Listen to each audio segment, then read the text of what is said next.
những chiều em luôn mong chờ anh tới.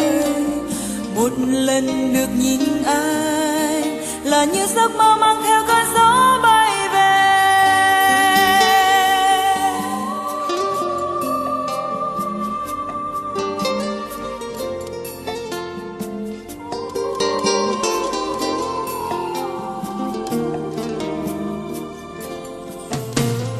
Lần đầu tiên chỉ